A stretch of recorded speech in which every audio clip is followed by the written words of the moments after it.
L'histoire politique du Sénégal se répète assez souvent. On dirait un éternel recommencement.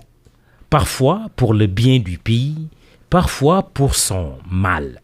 Le bras de fer entre Famara Ibrahima Sagna, président du comité de pilotage du dialogue national, et le général Mamadou Niang, président de la commission cellulaire en charge du dialogue politique, la question étant de savoir si la dite commission est totalement autonome ou non. Ce bras de fer donc rappelle étrangement un autre qui est encore frais dans les mémoires. Il s'agit du célèbre conflit de compétences ayant eu cours vers la fin des années 90 et qui avait opposé le ministre de l'Intérieur d'alors, feu le général Mamadou Lamine Cissé, et le jadis président de l'ONEL appelé général Mamadou Niang. Et le titre était tout trouvé par l'épiscopie de l'époque, la guerre des généraux, ou pourquoi pas des Mamadou.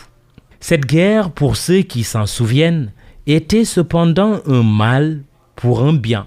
En effet, elle était le déclencheur ou l'aboutissement, c'est selon, d'un processus électoral qui a valu au Sénégal non seulement de bonnes élections législatives en 1998, après les non-élections locales de 1996, tellement ces dernières étaient mal organisées.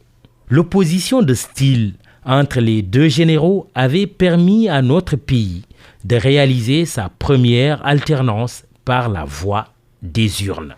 Si ce résultat honorable a pu être obtenu, c'est parce que chacun des deux avait joué pleinement son rôle de vigie de la démocratie.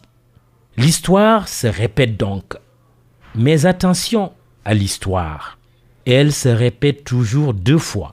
La première fois comme une tragédie, la seconde fois comme une farce.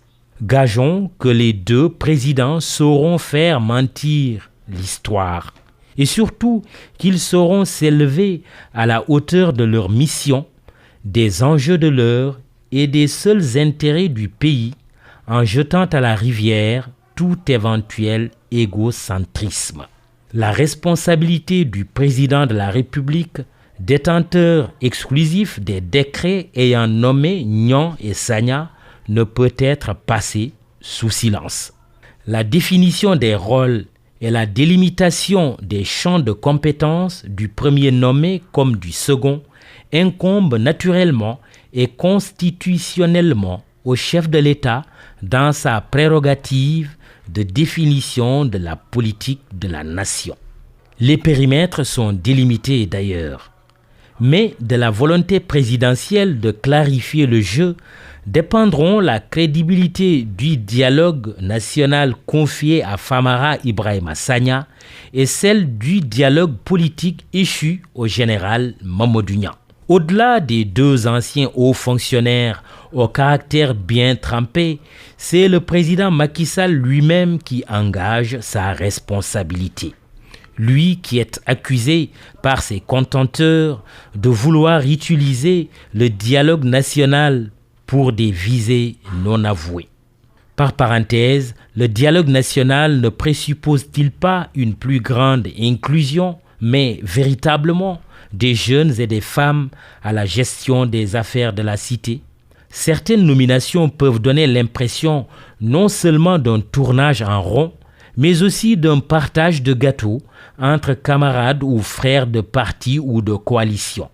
La patrie attendra. Jeu et enjeu.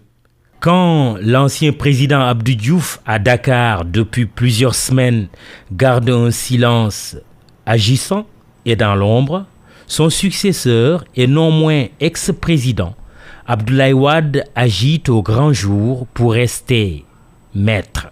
Quand la plateforme Nyolank va à sa rencontre aux fins de le rallier à son combat contre la hausse du prix de l'électricité, on peut être sûr qu'il ne crachera pas sur l'opportunité.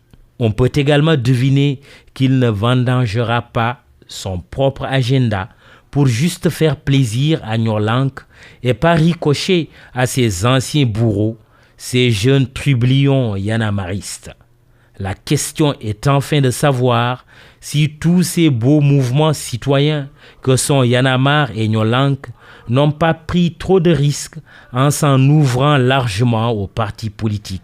Le risque est grand d'y perdre leur âme et de gâcher l'élan populaire et apolitique autour de l'électricité. L'ont-ils bien mesuré? Les vieux retraités, eux, restent munis de leurs factures salées comme une arme. Venus manifester, malgré leur grand âge, leur courroux contre la cherté du courant, ils en voudraient alors à la jeune génération. Wade est-il trop jeune pour les vieux ou trop vieux pour les jeunes? Là est la question.